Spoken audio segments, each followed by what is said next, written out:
Good morning everyone. আমার আগের পুরী ব্লগে তোমরা ডে 1 দেখেছো, আর আজ 16ই সেপ্টেম্বর নিয়ে চলে এসেছি ডে 2 এর একটা ব্লগ। সকাল সকাল উঠে নিচে মা চা খেতে চলে গিয়েছিল। আমি তো চা খাই না। চা খেয়ে মায়েরা সব বাজার গেল, আর আমি সেই ফাঁকে স্নানটা করে নিলাম। স্নানটা করে এসে বারান্দাটায় মানে ওই ব্যালকনিটাতেই সমুদ্রটা দেখতে দেখতে চুলটাকে একটু শুকিয়ে নিচ্ছিলাম। ভালোই রোদ পড়েছিল সেই জন্য।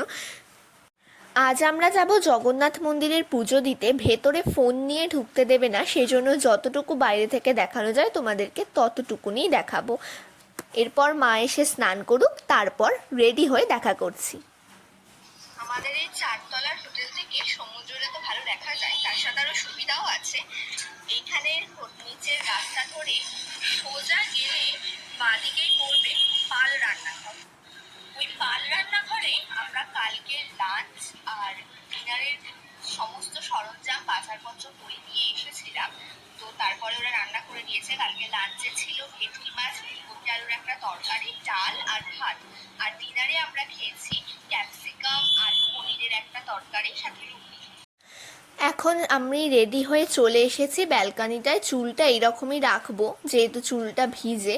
ওখানেই রোদ পড়েছিল। রেডি হয়ে এসে আবার চুলটা শুকাচ্ছিলাম। ফুল আউটফিটটাও তোমাদেরকে দেখিয়ে দিলাম। প্রচণ্ড হাওয়াও দিচ্ছিল, সাথে রোদও ছিল। মায়েরা তখনও রেডি হয়নি, সেই জন্য আমি ওখানে একটু ভিডিওটা করে নিচ্ছিলাম। তো আমার লুকটা কেমন লাগছে সেটা তোমরা একটু জানিও কমেন্ট করে। আমি কিন্তু পুরোটা একাই সেজেছি। তো এরপর মা চলে গিয়েছিল আর আমরা মন্দিরে চলে গিয়েছিলাম। এই হলো মহাপ্রসাদ। সন্ধেবেলা আবার একটু সন্ধ্যের সি বিচটা এনজয় করার জন্য গিয়েছিলাম। ওখানে উট চড়ছিল অনেক, বলল 100 টাকা ভাড়া। তো সেই জন্য উটগুলোর সাথে একটু ছবি তুলে নিলাম, আর একটু তোমাদেরকেও দেখিয়ে দিলাম উটগুলো। অনেক বড় বড় ঢেউ আসছিল সন্ধেবেলা, আর অনেকে দেখলাম অনেক দূর অবধি যাচ্ছিল সন্ধেবেলা ফটোশ্যুটের জন্য। আমি দূরেই বসেছিলাম।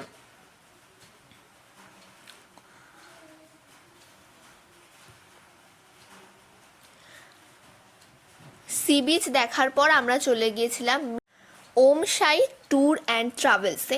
এখান থেকেই আগামী সোমবার মানে আগামীকাল সোমবার আমরা যাব ঘুরতে। তো সেই জন্য বুক করতে গিয়েছিলাম, আর তারপরে চলে গিয়েছিলাম একটা মঠে, শ্রী শ্রী হরিদাস ঠাকুরের মঠ।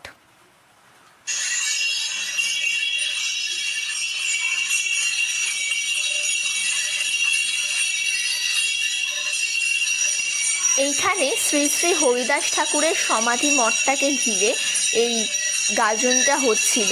তারপরে ওখানের মন্দিরগুলো একটু তোমাদেরকে দেখিয়ে দিলাম।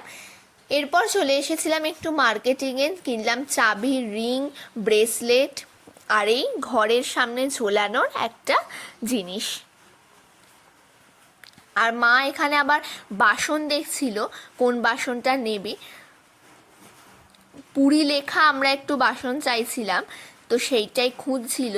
দামও বলছিল প্রচুর, দরদাম করে এইটা আর এই বাটিটা দুটো জিনিস নেওয়া হলো।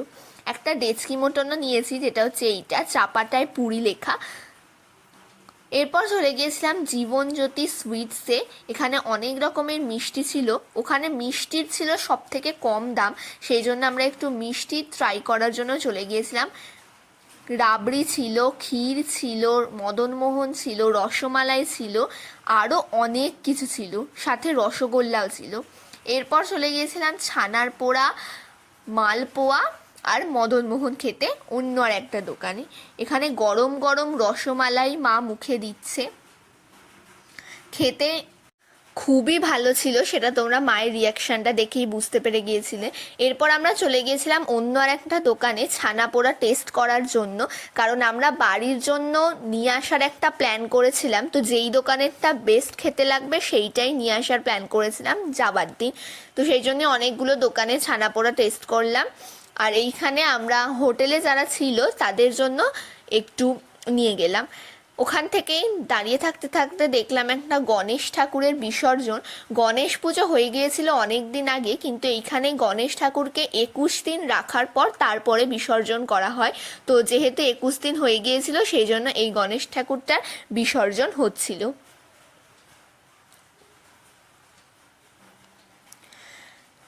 আমাদের হোটেল থেকে দুপা গেলেই যেটা বললাম পাল রান্নাঘর, এই হচ্ছে সেই পাল রান্নাঘর। এখানে রাত্রে খাবারের অনেকগুলো তালিকা তোমরা দেখতে পেয়ে যাবে। আর রাত্রিরে এখন আমরা আমাদের খাবারটা আনতে এসেছিলাম, ওই যে আমাদের হোটেল সেখান থেকে আর একটু এগোলেই এই পাল রান্নাঘর, ক্যামেলিয়া গলিতেই উল্টো দিকে বিনায়ক হোটেল। এখন আমরা ডিনার করে নিলাম ভাত, ডাল, আলু ভাজা আর পমফ্রেট মাছের একটা কারি দিয়ে। তারপর এসে আবার একটু ব্যালকনিটায় বসেছিলাম। আজকের ভ্লগটা আমি এখানেই এন্ড করছি। দেখা হচ্ছে আবার ডে 3 ভ্লগ নিয়ে। ততক্ষণের জন্য টাটা, সবাই ভালো থেকো।